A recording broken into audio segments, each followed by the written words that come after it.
us, this is like a football match, a 2 days football match, and you have to shot the first penalty.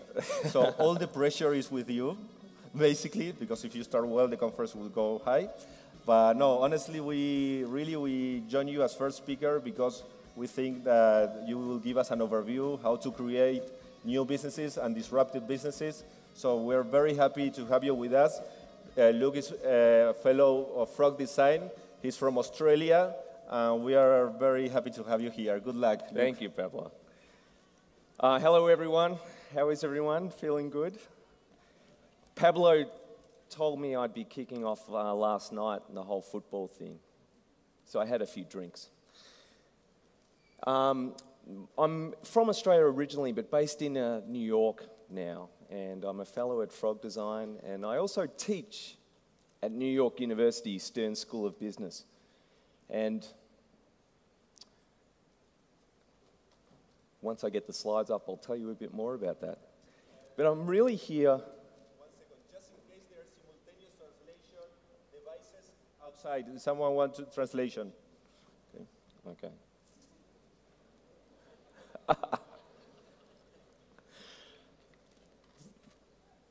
And make it in Spanish? Yes, we're sorry. That's okay. That's okay. Okay. Yes, my Spanish is non-existent. I'm sorry.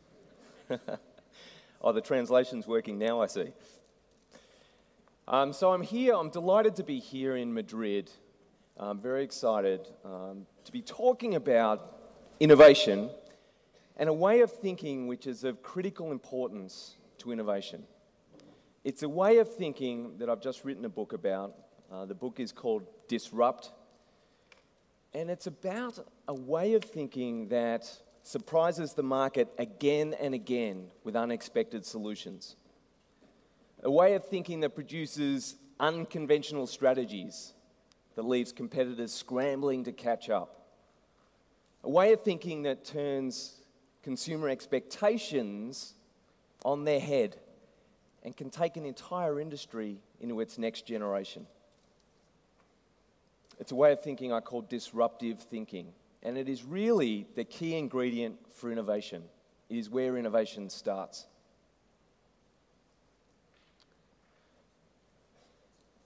It's okay. In terms of where innovation starts, you often hear the word competition come up. So when I'm discussing what innovation means and why you do it, a lot of people say it's because we want to gain an edge on the competition, right? Differentiate our products, our services, our business model to gain an advantage over a competitor.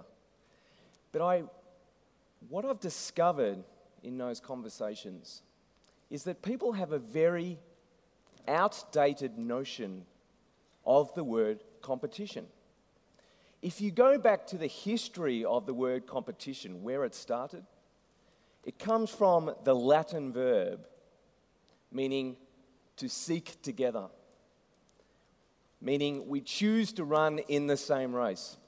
And that's how many people are still approaching their business, choosing to run in the same race as their competitor, playing the same game.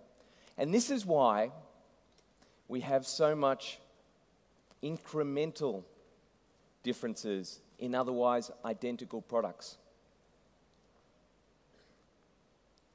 which is making it very hard for consumers to understand the difference between shallow, superficial novelty and really deep, meaningful change. So the first thing about thinking differently, about thinking disruptively, is to change your definition of competition and think differently about the business you're in.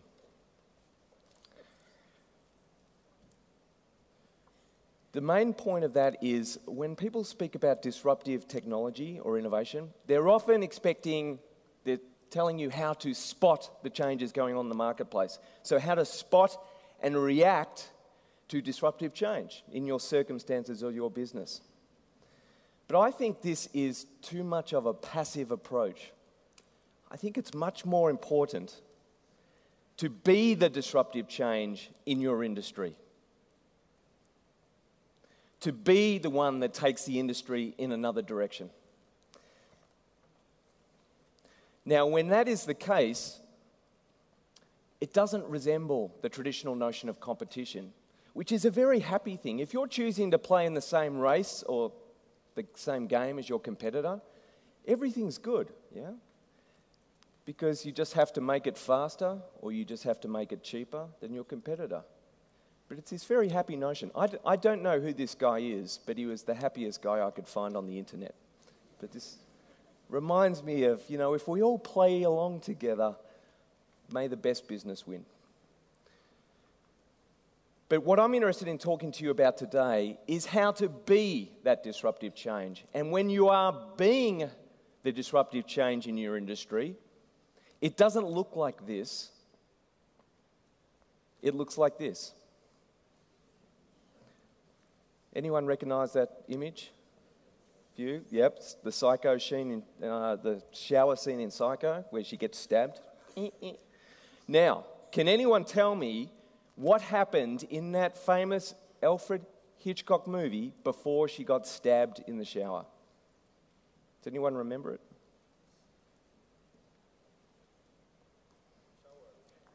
Yes, she got stabbed in the shower. But before that, and I hardly get this answer from anyone, no one can remember where the film started. She had stolen a suitcase of money and was on the run. So the film started out as a caper film. Everyone was wondering, when are they going to catch her because she stole the money? Then she got stabbed in the shower, and all of a sudden it was like, who did that? Why was she killed? They didn't even know about the money in the car. And it took the film in another direction. And this, in Hollywood terms, is known as a turning point. All good films have them. A turning point catches the audience by surprise with something unexpected, and it takes that film in another direction. And you're curious to see where it's going. Now, turning points don't just exist in films, they exist in businesses, in industries, in segments. Your job as an innovator is to find the turning point for your market, your segment, or your category, to take it in another direction. And this is normally the sort of thinking that small-scale enterprises and startups are best at. Right? Innovations normally come from outsiders. However, the world is changing. You're going to hear a lot about this in the conference over the next couple of days. We're no longer, we've been through the agricultural age, we've been through the industrial age, we've been through the information age, but we have left the information age. So the age that you have been educated for, we have moved beyond it. We are now entering, or have entered, what's often referred to as the creative age, the conceptual age, and many call it the disruptive age. Because many of the certainties that we understood about business no longer hold true in this new age. And everybody, no matter what role you have in your organization or your business, everybody has to develop a comfortable fluency with the skills of creative thinking and innovation. And this is very hard to do because we're educated out of our creativity. But we never used to be that way. It was Picasso who once said that every child is born an artist. The problem is to remain an artist when one grows up. Isn't that true? You watch children playing. They are busy designing and experimenting approaches to their world. But then as they grow, they learn the adult way of doing something, the right way of doing something. And their design motivation fades away. And then when they go out and go to school and we go through our education system, again, our creativity is educated out of us as we learn the right way of doing something. It's what the cognitive scientists call patterns of perception, and we all have them. The more experienced you are in a certain field, the stronger are your patterns. The better you get at something, the stronger your patterns are. Now, to show you how powerful these patterns are, I want to show you a quick clip from a movie. Now, who here has seen a very famous film called The Shining? Raise of hands. Okay. Maybe half the audience. For those who haven't seen it, this is one of the scariest films ever made, right? Based on a horror novel by Stephen King. As you can see, this woman is not having a good time. There are knives involved. It's very scary. Now, they had a competition a couple of years ago for editors of films. The rules were simple. They had to take a famous film and create a new trailer for it, which would shift your perceptions of what that film was about. So shift it from one genre into another. And this is what the winner came up with.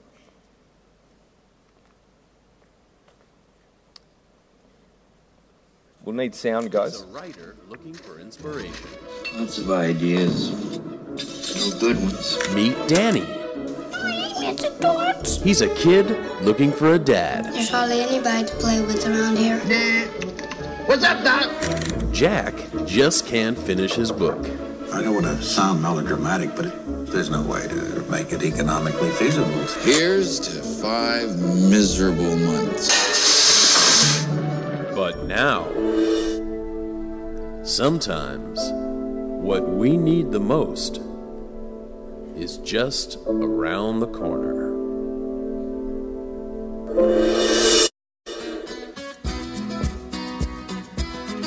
I'm your new foster father. I'd do anything. Climbing up on Salisbury Hill, I love it. I could see the city light. My heart going boom, boom, boom. Son, he said, grab your things, I've come to take you home. Shiny.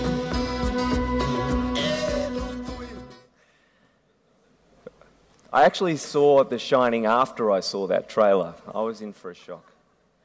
Now, it was easy for the creators of that to shift your perceptions. The reason being is that your patterns for a horror film are just as strong as your patterns for a romantic comedy, because you've seen all these movies and these trailers before. So just by changing a couple of conventions, like the soft voiceover, the Peter Gabriel soundtrack.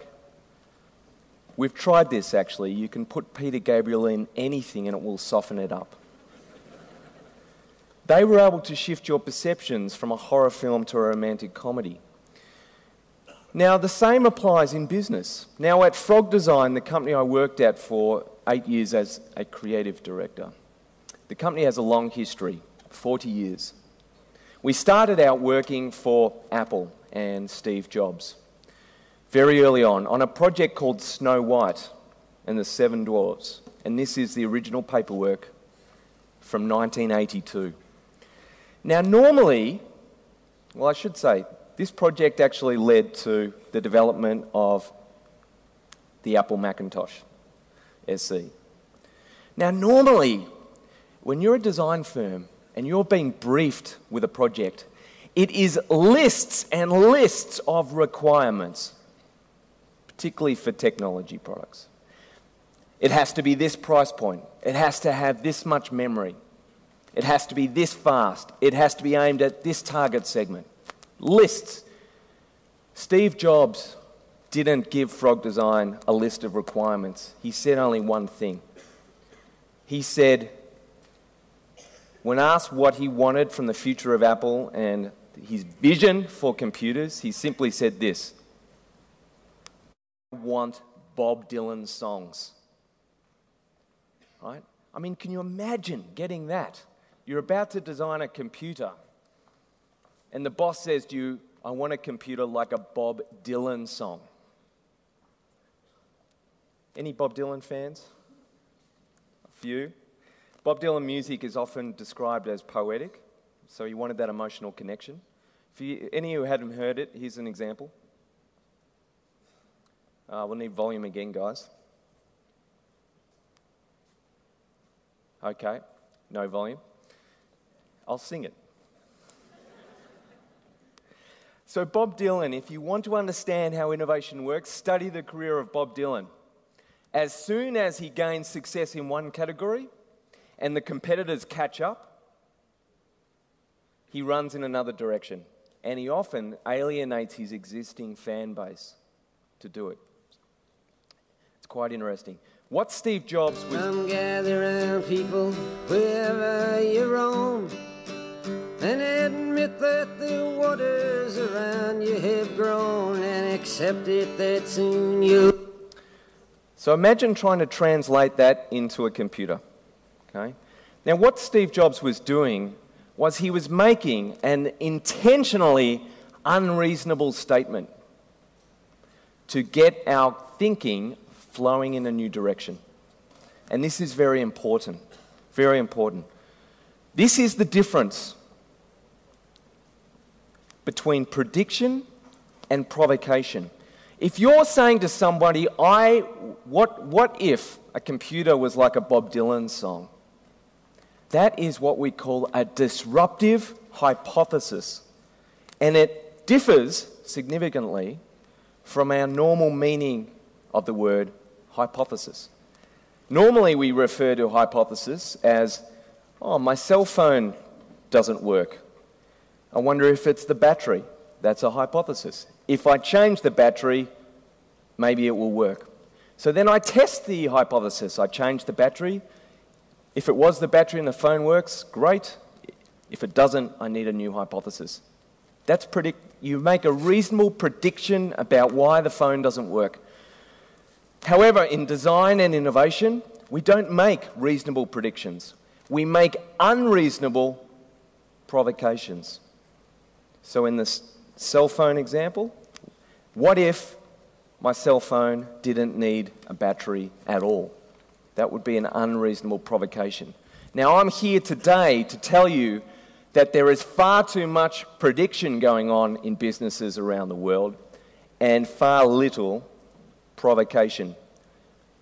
And anyone who is engaged in innovation needs to develop comfortable fluency with the skills of deliberate provocation.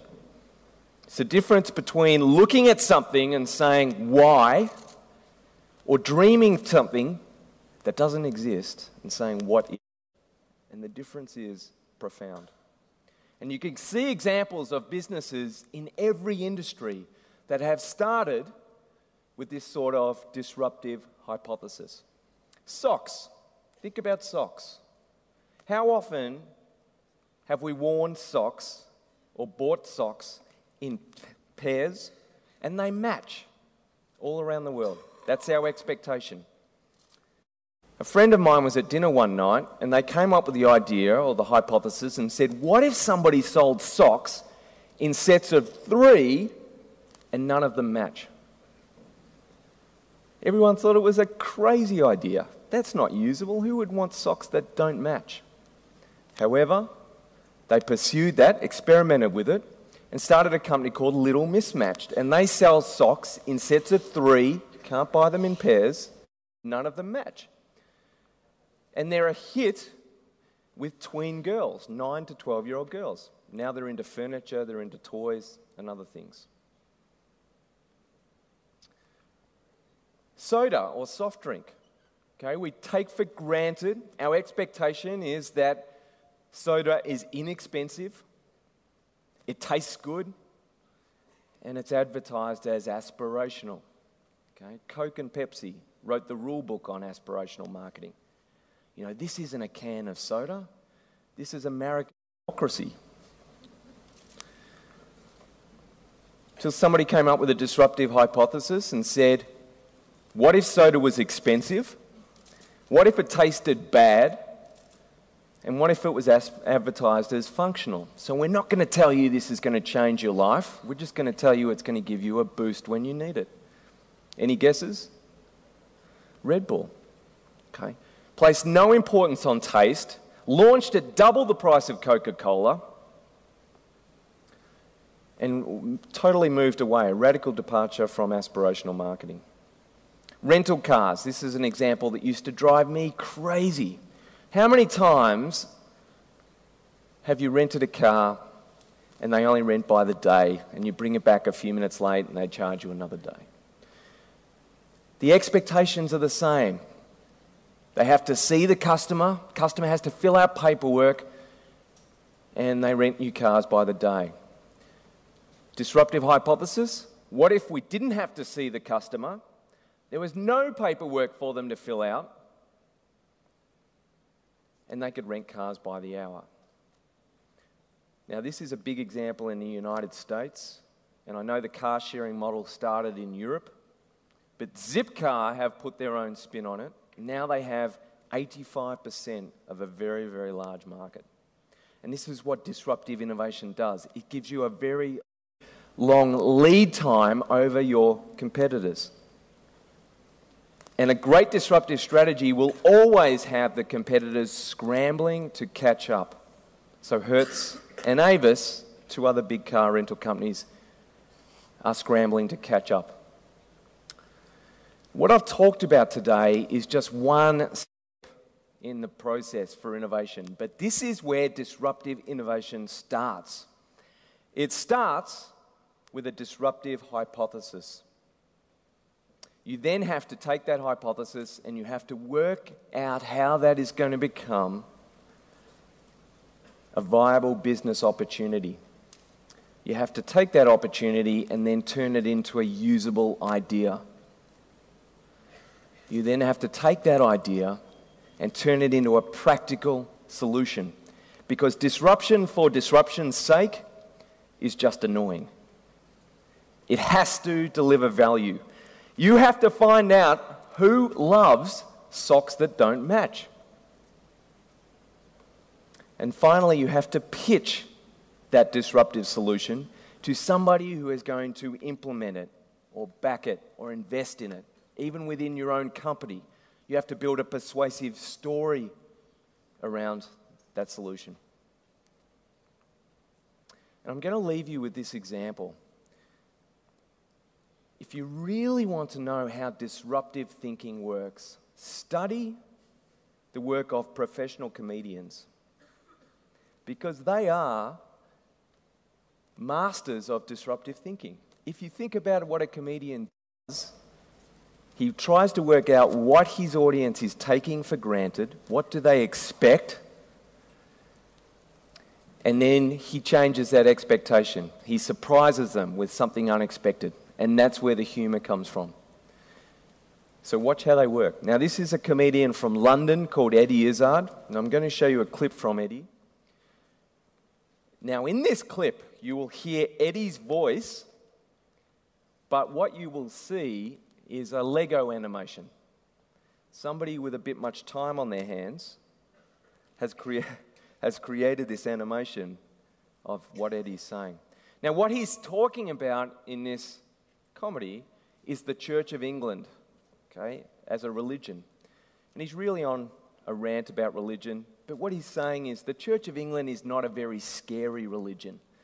You know, if you don't obey the principles that the Church of England puts forward, nobody's really scared about the consequences.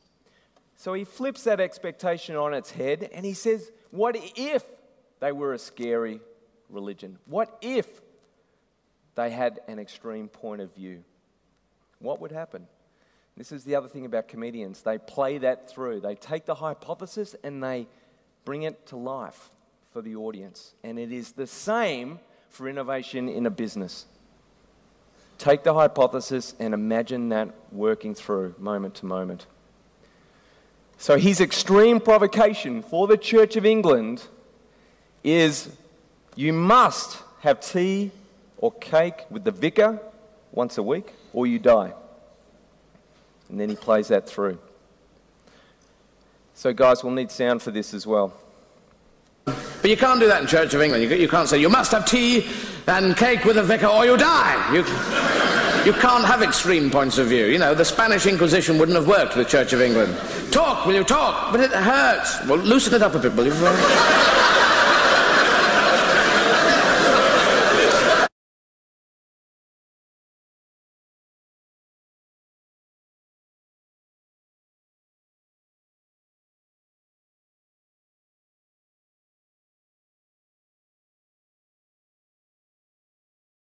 That's a pretty easy question. Anyone can answer that. Cake or death? Cake, please. Very well. Give him cake. Oh, thanks very much. Very nice. You, cake or death? Cake for me too, please. Very well. Give him cake too. We're going to run out of cake at this rate. You, cake or death? Death, please. No, cake, sorry. You said death first. Death first. No, I meant cake. Oh, all right. You're lucky I'm Church of England. Cake or death? Cake, please. Well, we're out of cake. We only had 3 bits and we didn't expect such a rush. So what do you want? Well, so my choice is or death? Well, I'll have the chicken then, please. Taste of human, sir. Would you like a white wine? There we go. Thank you very much. Thank you for flying Church of England. Cake or death? The potential for reinvention is all around us. We are still surrounded by products, services, and business models that were based on decisions made over 50, even in some cases 100 years ago. So the potential for reinvention is all around us. It is an incredible time to be thinking about how to structure or restructure your business, your life, even your community in new ways that create value. So please, enjoy this moment, enjoy the possibilities. Thank you. Thank you for your attention. Thank you.